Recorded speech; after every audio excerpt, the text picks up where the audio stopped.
Melanjutkan dari cerita sebelumnya, tempat di mana suara ledakan energi ditransmisikan adalah medan pertempuran tempat Zian berada. Pada saat ini dia tampak sedikit sengsara di bawah serangan gabungan Moya dan Kisan. Tangan kecilnya menghapus jejak darah yang tersisa di sudut mulutnya. Zian tiba-tiba menoleh setelah menstabilkan tubuhnya. Dia dengan lembut berbicara kepada Soyan yang sedang bergegas. Pada saat ini wajah kecilnya tidak lagi menunjukkan senyumannya yang biasa. Sebaliknya keseriusan mulai terungkap di wajah Zian. Dia berkata sebelum Soyan tiba ke tempatnya, "Tidak perlu bagimu untuk membantu, serahkan mereka padaku. Pergi dan bantu yang lain," ucap Zian. Soyan tidak menolak kata-kata Zian kali ini. Dia mengangguk sedikit sebelum perlahan mundur. Dia jelas menyadari bahwa energi menakutkan tersembunyi di dalam gadis kecil ini. Jika energi itu meletus, Zian bahkan akan mampu bertarung dengan elit Douzong. Ayo cepat tangkap gadis kecil ini dan gunakan dia sebagai sandera. Dengan begitu, kita bisa memaksa Soyan menyerahkan air liur transformasi tubuh bodhisattva dan pil pemecah Zong, ucap Moya. Garis retakan tiba-tiba terbentuk pada pakaian di tubuh kecil Zian saat cahaya ungu menyebar. Tubuhnya dengan cepat menjadi lebih tinggi di depan mata tertegun Xiaoyan. Zian saat ini berevolusi dari seorang gadis kecil menjadi wanita dewasa dan dipenuhi dengan daya pikat yang tidak biasa. Setelah tubuhnya menyelesaikan transformasi ini, mata Zian dipenuhi dengan cahaya ungu. Dia perlahan-lahan menyapu ke arah Moya dan Kisan yang tertegun. Sayap Daoki di belakangnya tiba-tiba mengepak dan tubuhnya muncul di depan Moya seperti kilat. Kakinya dengan mudah menendang wajah Moya. Bahkan dalam kondisi terlemparnya, Zian sekali lagi melesat dan kakinya menendang tangan Moya. Suara retakan tulang mulai terdengar. Dari luar medan pertempuran, Soyan menyaksikan Moya dipukuli seperti anjing mati oleh Zian hanya dengan kakinya. Tatapan Soyan beralih ke dua medan pertempuran Sukian dan dokter peri kecil. Keduanya berada di sekitar kekuatan bintang 4 Douzong. Namun dokter peri kecil tampaknya lebih unggul dengan mengendalikan keterampilan racunnya yang tidak terduga. Soyan tidak terlalu khawatir dengan pertarungannya. Meskipun kedua belah pihak adalah bintang 4 Douzong, Soyan tahu bahwa dokter peri kecil masih memiliki gerakan membunuh tubuh racun yang menyedihkan. Jika benda ini dibuka, seharusnya tidak terlalu sulit untuk membunuh Mo Xingtian. Namun pertempuran penatua pertama Sukian tidak terlihat terlalu bagus. Setelah menjalani malapetaka hidup dan mati, Han Feng tidak hanya tidak kehilangan nyawanya, tapi kekuatannya malah melonjak ke titik di mana itu sebanding dengan Douzong senior. Oleh karena itu, penatua pertama Sukian mengalami kerugian dalam pertempurannya dengan Han Feng. Orang ini sepertinya Hall of Soul telah memberinya sedikit bantuan. Aku ingin tahu apakah dia saat ini dapat menangani satu Angry Buddha Lotus Flame, ucap Xiaoyan. Hahaha, penatua pertama Sukian, apakah Anda benar-benar memperlakukan saya seperti Han Feng saat itu? Ucap Han Feng. Tidak terduga bahwa kekuatanmu sebenarnya telah meningkat sebanyak ini. Namun taktik kecil ini sepertinya tidak cukup jika kamu ingin mengalahkanku, ucap Sukian. Orang tua, aku hanya bermain denganmu. Apakah Anda benar-benar berpikir bahwa saya hanya memiliki taktik kecil ini? Jika saya tidak kehilangan Si Heart Flame, membunuh Anda tidak akan membutuhkan banyak usaha, ucap Han Feng. Han Feng menggelengkan kepalanya setelah mengatakan kata-kata itu. Namun energi panas yang luar biasa kuat tiba-tiba ditransmisikan dari langit tidak jauh. Bahkan ekspresi Han Feng sedikit berubah ketika dia merasakan kekuatan fluktuasi energi ini. Tatapannya buru-buru beralih ke sumbernya sebelum matanya tiba-tiba menyusut melihat Xiaoyan. Sementara Han Feng telah merasakan tindakan Xiaoyan, Mo Xingtian yang mengalami pertempuran yang sangat intens dengan dokter peri kecil juga merasakannya. Tatapannya berubah dan ekspresinya berubah drastis saat melihat sumber energinya. Di saat ini sedang bertarung dengan dokter peri kecil dan tidak bisa melepaskan tangannya. Tidak diragukan lagi akan menjadi hal yang sangat buruk jika Soyan bergabung dalam pertempuran saat ini. Han Feng, hentikan dia, teriak Mo Xingtian. Tubuh Mo Xingtian gemetar saat dia memikirkan nasibnya jika diam-diam diserang oleh makhluk menakutkan itu. Karena dia tidak dapat membebaskan dirinya dari dokter peri kecil, dia hanya bisa berteriak marah ke arah Han Feng. Pemimpin sekte Mo, Han Feng, siapa yang mau menerima Angry Buddha Lotus Flame ini? Apakah pemimpin sekte Mo ingin terus bertarung? Tanya Xiaoyan. Kamu memang layak menjadi kepala gerbang Xiao. Sekte Kaisar Hitam tidak lagi campur tangan dalam masalah ini hari ini, ucap Mo Xingtian. Xiaoyan tersenyum setelah melihat Mo Xingtian mundur. Namun Angry Buddha Lotus Flame di tangannya tidak menunjukkan sedikit pun tanda hamburan.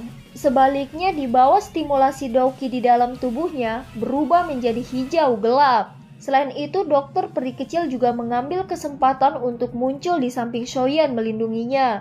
Pemimpin sekte Mo, kamu tidak boleh ditipu oleh orang kecil ini.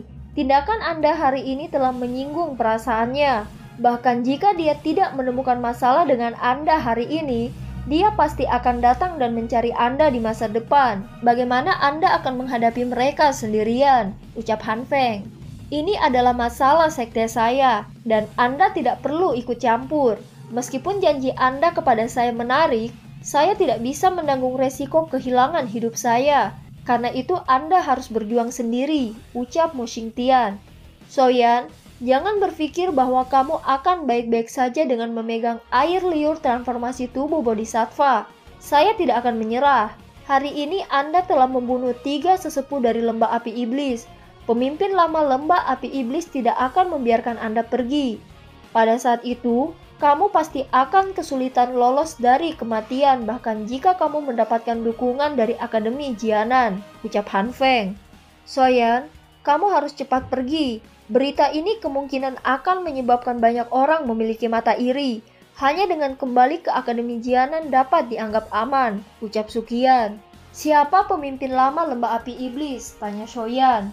Itu pendiri lama lembah api iblis. Selain itu, dia juga bisa dianggap sebagai orang tua sejati di dalam wilayah sudut hitam. Dia adalah generasi yang bahkan lebih awal dari Mo Xingtian. Dia bahkan bisa dikatakan ahli dari generasi kepala sekolah. Tentu saja kekuatan hantu setan tanah lama ini secara alami jauh lebih rendah daripada kekuatan kepala sekolah. Namun menurut apa yang saya tahu, dia saat ini harus memiliki kekuatan bintang 5 atau 6 Douzong, ucap Suqian. Tidak terduga bahwa lembah api iblis benar-benar memiliki ahli seperti itu, ucap Xiaoyan. Kamu juga tidak perlu terlalu khawatir. Hantu setan tanah lama ini sering melakukan retret. Selain itu, ia akan melakukan retret dari dekade ke dekade. Dia jarang muncul jika itu bukan masalah yang melibatkan kelangsungan hidup lembah api iblis. Apalagi bahkan jika dia muncul, orang tua itu mungkin tidak berani melakukan apapun pada Akademi Jiananku. Hantu tua itu sangat takut pada kepala sekolah, ucap Suqian. Kepala sekolah yang belum terlihat itu bahkan kurang bisa diandalkan daripada hantu setan tanah lama itu. Selama bertahun-tahun saya di Akademi Jianan, saya masih tidak melihat penampilannya, ucap Xiaoyan. Kepala sekolah memang sangat misterius. Orang tua itu suka berpergian kemana-mana, bahkan aku belum pernah melihatnya selama lebih dari 1 dekade, ucap Suqian. Lupakan saja. Mari kita kembali ke Akademi Jianan, ucap Xiaoyan. Meskipun hati Xiaoyan sangat ingin membunuh Han Feng, situasi seperti ini tidak cocok. Begitu Xiaoyan kehilangan kekuatan bertarungnya yang hebat dari keduanya, kemungkinan dia tidak memiliki kepercayaan diri untuk berhasil membawa air liur transformasi tubuh Bodhisattva kembali ke Akademi Jianan. Suqian juga menghela nafas lega saat melihat Xiaoyan tidak berniat menyerang Han Feng. Dia telah bertukar pukulan dengan Han Feng sebelumnya dan jelas mengerti betapa merepotkannya dan liciknya yang terakhir. Pada saat itu mereka akan menderita beberapa luka bahkan jika mereka membunuhnya. Kerugian apapun yang mereka derita pasti akan memicu keserakahan di hati beberapa orang. Ketika sampai pada itu, benar-benar akan ada banyak masalah. Ayo pergi, ucap Xiaoyan. Karena mereka takut seseorang meluncurkan serangan diam-diam, Xiaoyan tidak menyebarkan Angry Buddha Lotus Flame di tangannya. Sebaliknya dia meletakkannya di atas kepalanya, membuatnya tampak seperti lampu.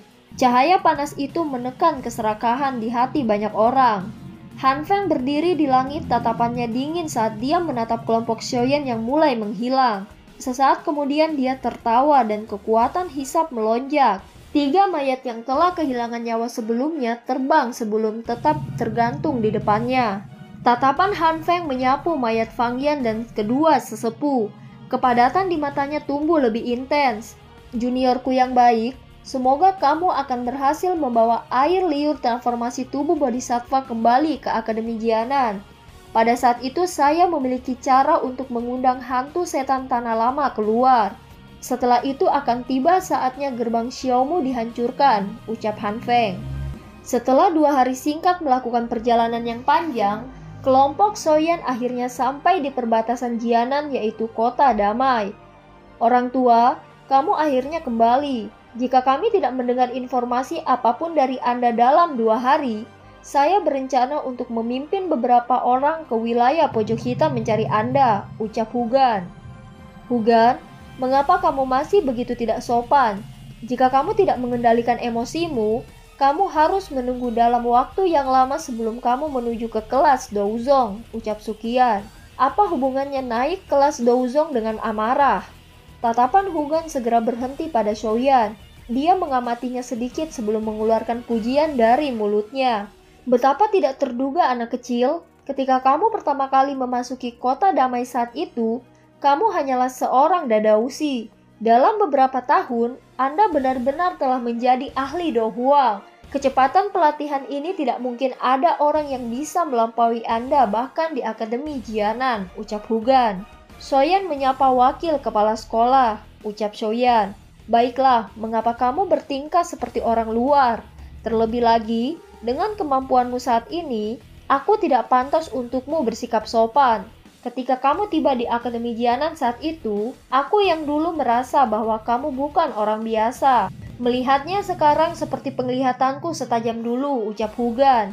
Orang tua, berhenti mencoba untuk menyombongkan diri. Mari kita kembali ke Akademi Jianan dulu. Perintahkan unit penegakan hukum untuk memperketat pertahanan kita selama periode ini. Tidak perlu melaporkan siapapun yang mencoba masuk dengan paksa dari wilayah sudut hitam. Serang saja mereka, ucap Sukian. Perintah ini sudah lama diberikan. Daya pikat air liur transformasi tubuh Bodhisattva benar-benar sehebat ini. Hugan menganggukkan kepalanya, tiba-tiba menoleh ke dokter peri kecil di samping Soyan. Aura samar yang merembes keluar dari tubuh yang terakhir menyebabkan dia merasa agak tertekan. Perasaan semacam ini adalah sesuatu yang hanya sesekali dia rasakan dari Sukian. Namun itu jauh dari intens ini. Oleh karena itu Hugan segera tersenyum sambil bertanya secara acak. Dia disebut dokter peri kecil, temanku, ucap Soyan. Kamu anak kecil, bahkan orang-orang di sekitar Anda bukanlah individu biasa.